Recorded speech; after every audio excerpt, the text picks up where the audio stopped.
psychotic person with a taste for gore and violence is gravitated towards the Butcher's Creek, deep in the Appalachian forests. There have been rumors, talks, and claims going around that somewhere deep in the remote areas of the forests, there is a gang of serial torturers who brutalize their victims and make snuff films out of them for financial gains. If you are not familiar with what snuff films are, they are a genre of documentary real-life videos where serial killers capture and torture their victims while recording it all and sharing it online on dark web to get donations and money. It's very sick and twisted, but unfortunately it is something that does take place in the world. This person's intentions are to explore the area and see if any of these rumors have any truth to them. Having a handy cam with them to document his journey, he eventually reaches a suspicious place with a cabin and tools, suggesting that there have been people here before. As he explores, he comes across bones which seem to belong to humans. Concern and stress takes over the protagonist, but at the same time, another feeling encourages him to move forward, a feeling of longing and excitement, as if he wants to be part of the gore and brutality himself. His specific intentions are not clear, but he seems to be looking for certain videotapes which are the documented torture recordings of the victims who have been reported missing in the same area. After exploring some more, the protagonist, whom I will call Xander from now on, finds a hatch door which he opens, leading him to a complex and intricate tunnel system with locked doors. As he manages to open one of the doors, he comes into a room which seems to be used for storage, where he finds his first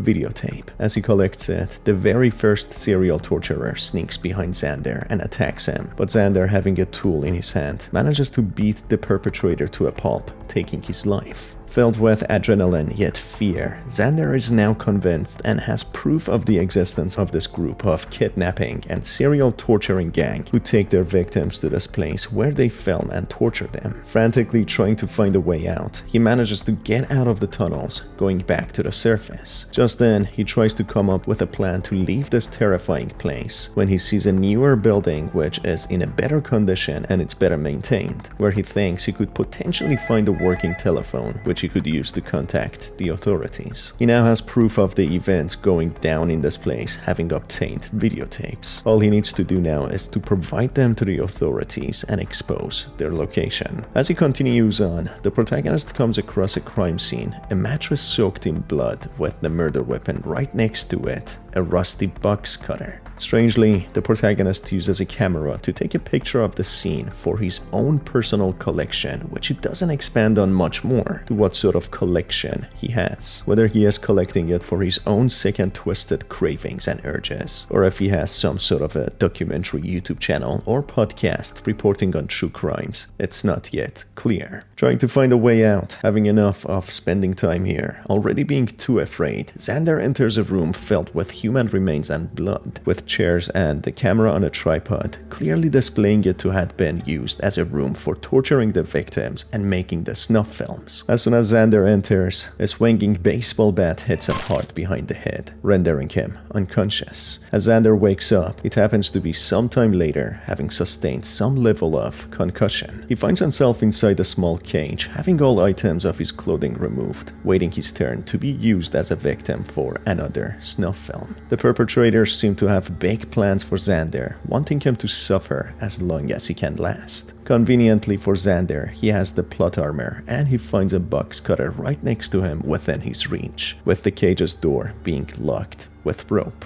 As he leaves the cage, he finds a note left behind by one of the torturers to warn others about him being a strange intruder. Found this fat ass wandering around the old sawmill. Travis is busy with the Inquisition, so I'll say whoever gets here first gets dibs. Prescription: stretch the muscle, bend the bones, and send someone to check the radio tower. There may be some more. Barry. The gang seems to be well organized, and they even have a radio tower to look out for any intruders. That is something beyond anything the protagonist could have imagined. A large number of people forming a gang to create snuff films, which seems to be very profitable. Not only do they do it for the money, but they seem to really enjoy hurting people. The people here are sadistic and sick, thinking they are performing some sort of inquisition. They want to give their actions some sort of higher meaning.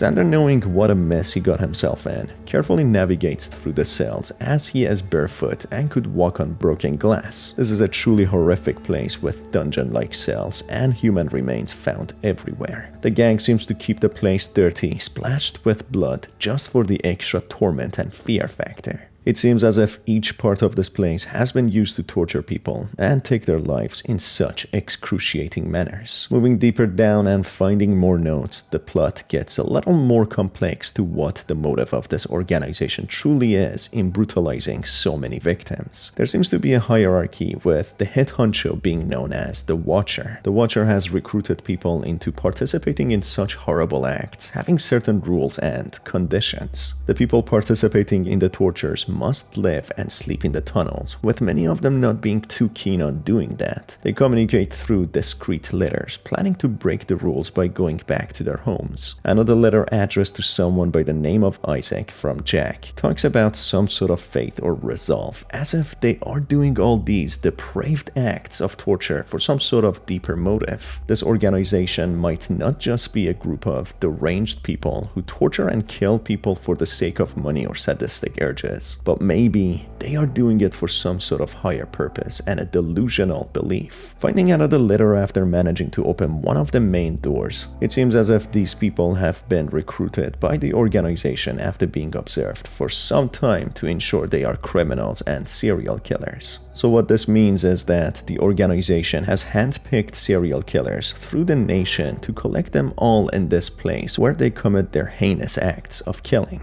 The people recruited are prohibited from sharing their own personal information and surnames, and if the rules are breached, the recruits are severely punished. More letters unveil how the people in here at times steal the remains of the humans and make their own twisted films with them, with one recruit called Mitch using the remains to make videos he calls the Jolly Floppy Men. Finally, finding an announcement letter written by someone called Travis, we learn the workers here all follow a set of writings and teachings known as the sacred texts, which they abide by. Travis explains their work here is not for fun. They do not have a tortured dungeon for the sake of it, but instead, their motives are more pure and sacred. It clarifies that these people don't just film for profit and entertainment, but for a higher purpose, a set of principles and belief system, so they are possibly following a cultish religion. Someone in the top of the hierarchy known as Isaac writes to Jack, explaining his doubts about the religion that they're following. He confesses he hasn't seen the Watcher, someone who seemingly collects all the tapes that they film and record. All he knows is that they put the tapes in a bowl, which are then taken by the next day. No one has seen the Watcher, but they all believe in him, and they believe in some sort of faith. Travis and Barry seem to have higher positions than Isaac and Jack, with Travis being known as the manhood smasher back in his days of being a normal serial killer. Jack in the recent days starts slacking and turning over less and less tapes, as if he is doubting his actions and questioning them. This causes disturbance to the order, with Travis warning him to perform better, as despite being his friend, they will have no other choice but to punish him, which could almost always result in an agonizing death or long-term life-changing injuries. They really seem fixated on their beliefs and religion to the point of even hurting themselves who don't perform up to standard. Finally, after fighting and killing some more recruits, Xander finds one of the sacred pages left behind by a fanatic. Book of the Watcher, Passage 7. As man needs both food and water for life, so the Watcher needs victims and victimizers. It feeds upon the violence of tormentors and the pain of the tormented. Both must be delivered to it, lest it grow hungry. For that hunger is a wandering beast which slips through cracks and crevices to show the way to freedom.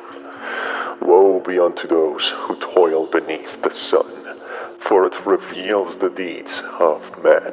Rather, blessed are they who toil beneath the moon, and who dissolve into darkness. Blessed are those deeds which are in secret and are unilluminated, for they will satiate the Watcher. Well, it is pretty clear now that the gang is not just an ordinary gang, but a horrifying one, believing that they are doing something holy by torturing and killing people. This makes them even more horrifying, as nothing but strong belief making man do horrific things. This makes them even more horrifying, as nothing but strong belief making man do horrific things, and a belief system which has a set of sacred rules which involves hurting innocent people is more scary. As Xander fights his way through hordes of fanatics, he manages to resurface, coming across a large house known as the Magic Fairy Castle. From letters found earlier, we know we can find Mitch here. Someone who was making videos with remains of killed victims, labeling them as jolly floppy men. He truly was dedicated in his act, having fun while doing it. Travis called this house a deranged place full of weirdos. Entering the place, it is filled with Christmas lights, which has decorated it to look nice and neat, while there are so much human remains left behind. He seems to be very odd, as he writes to himself for reminders while addressing himself as a third person. Mitch seems to be psychotic and deranged, as he enjoys torturing people, having it as a hobby, as many times he kills people without even filming them to make videotapes. Reading more letters and poems from Mitch, we learn how truly deranged he really is. He rhymes and jokes about the aftermath of the tortures. He compares them to childhood plays, and he acts very odd and unnaturally jolly and over-enthusiastic, to the point where it might seem he might be mentally limited. There is a massive hole in the basement where hundreds of bodies have seemingly been thrown into. He seems to be also a firm believer of this religion, as we find many passages in this house. One passage in specific, called the Book of Signs, passage 4, talks about warnings and deeds needing to be performed. The followers must kill people in hope of the final day when the sun will be veiled and the followers will be rewarded. If followers fail to do their tasks, however, the Watcher and the Master of the Watcher, seemingly their god, will punish those who slacked in their duties. This passage also talks about a false prophet amongst them, who once was a firm believer but later becomes filled with doubt and conscience, trying to stray the followers from the belief. This person is labeled as the traitorous prophet.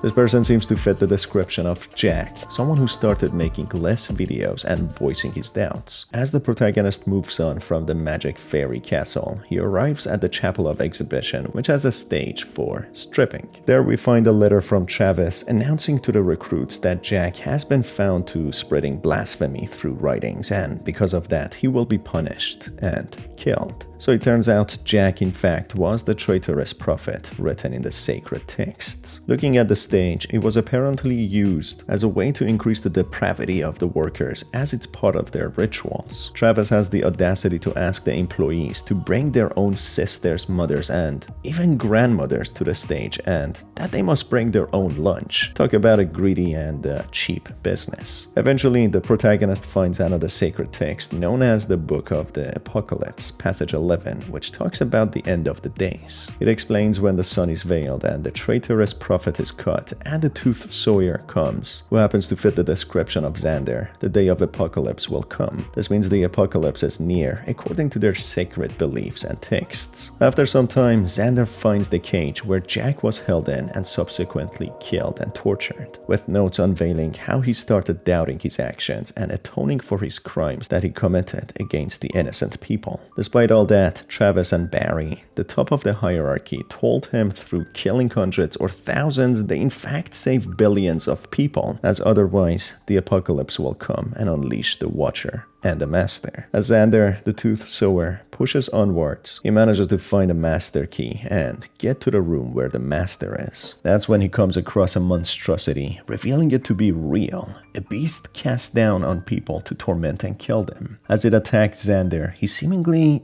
enjoys it, and the apocalypse begins. As the prophecy suggested, the madmen start singing and dancing under the moonlight, and the death of many start piling up. That brings about the ending of the story, with Xander seemingly being someone who enjoys the brutality himself and enjoyed the apocalypse. Maybe that's what was driving him to go on and find the hideout of this cult. And that is it for this video, folks. If you enjoyed it, make sure to stay tuned for more by hitting on the subscribe button and the notification bell. As always, it's been your host Dar. Thanks for being here, and I will see you on the next one. Have a fantastic day.